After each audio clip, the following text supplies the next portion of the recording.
Hello, hello. Back to adolescence, and now we're looking at cognitive development and how adolescents think. We did look at the neurological development, which of course plays a big part in how this is set up in their thinking.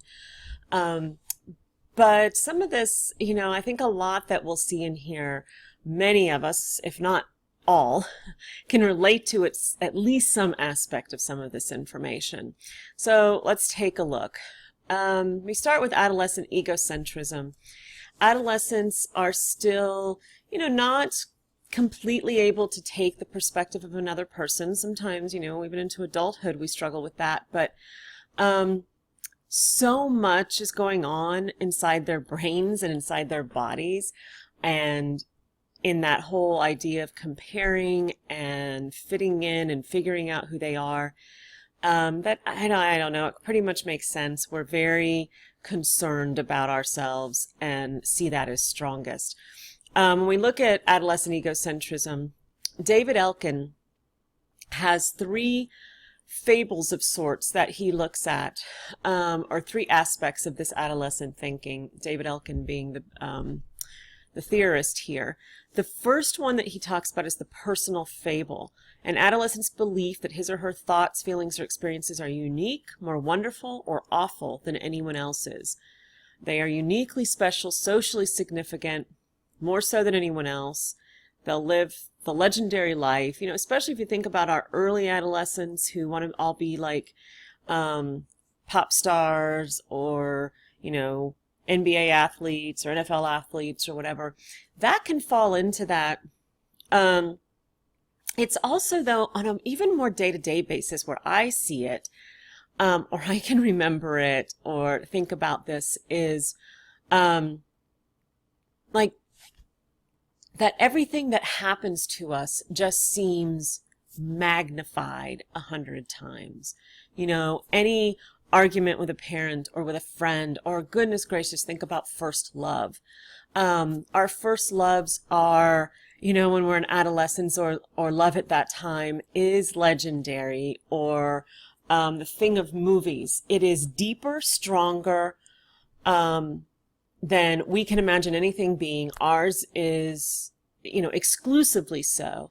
And then as well as first breakups. I mean, the heartbreak of adolescence. I think for so many, and it could be true that it never is quite the same as it is at that time period because to some extent of these dopamine levels and reward centers and the differences in those and all of these hormones and the newness of it and the novelty of it and the first time for it all. And so it's enormous. And, everything is just put under a magnifying glass and expounded, hugely.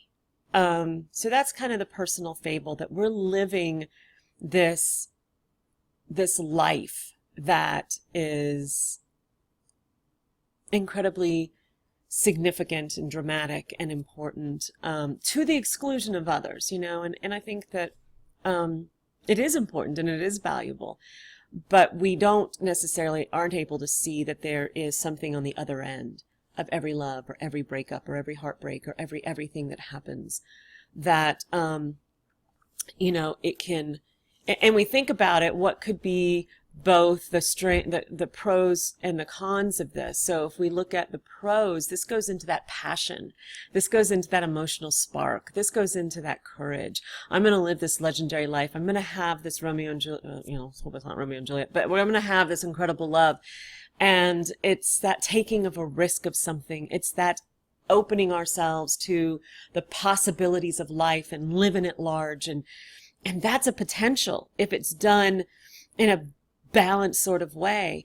The real dangers of it, I think, lie in if we think in how it could maybe develop into all or nothing kind of thinking, that, it's this love or it's no love ever.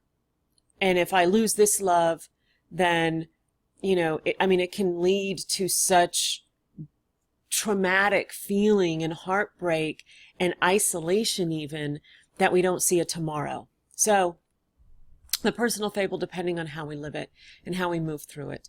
of course, can bring either side of that continuum. So the invincibility fable, an adolescent's egocentric conviction that he or she cannot be overcome or even harmed by anything that might defeat a normal mortal, such as unprotected sex, drug abuse, or high-speed driving. The big comment here would be, it can't happen to me.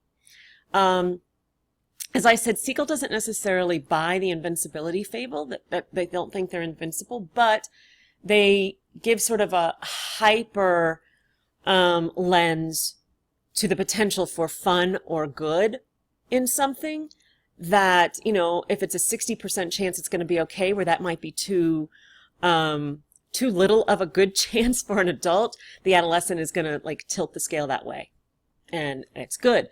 So, and all of that, again, that dopamine drop and that reward system level can lead to not being able to think logically in a situation when that might behoove us, and instead allow that emotional brain to just take over, especially when we're with our peers at this time period or with cohorts, that it's easier to just sort of want to fit in, not get eaten, and choose the rush over the logic.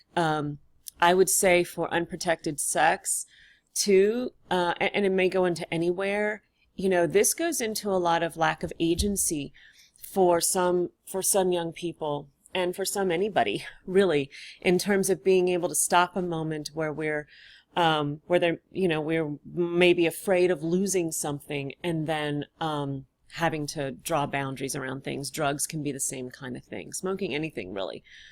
So the pros of this can, of course, it's that risk taking, which can be that novelty seeking, which can be courageous and lead to good things if it's teamed with that imagination and passion for something, if it's channeled in the correct ways.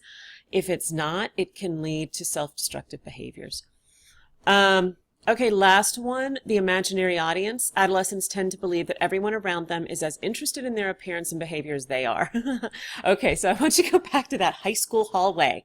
And if you did not ever suffer from the imaginary audience, then wonderful and good for you. I think so many of us do. And I think adults still do to some extent. The audience is watching, and so they feel like they're always on show.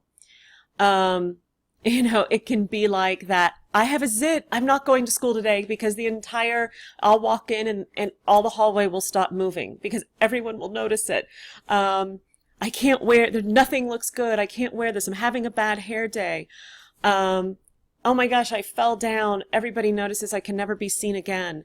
And, this sort of wraps into that personal fable too, of that social significance. Because thinking that everybody's watching. Now, the interesting thing about high school and about adolescence in this time period is, to some extent, we are. To some extent, adolescents are watching each other. There's that peacocking going on and that need to kind of fit in and not be eaten, and believing in some extent that there's only so many places in the pack, and that there's only, that there's a scarcity mentality that happens, that I've got to get mine, I've got to get my attention, the boy, the girl, the whatever, in order to survive this. And so to some extent, there is an audience. It's just the significance that we place upon it and the dangers that it can cause, in terms of our healthy functioning. So it can increase self-consciousness and scrutiny, sorry, which can, really challenge self-concept, self-esteem, all of those things depending on how it turns out. But it can also lead to self-awareness, cultural sensitivity, and empathy. It gives adolescents an opportunity, when it's balanced with logic, when it's balanced with some perspective giving, when it's balanced with something to be able to look at another and be like, wow, I've felt like that before. And to really get those experiences that cause us to be able to understand people better at some other point in time. So there is growth that can come from that. So I actually talked about these as we went. How can it be positive or lead to growth, and how can it be dangerous? So I'm actually going to stop here. So this will be a short one because we'll go into actually more of the thinking, like Piaget type things in the next one.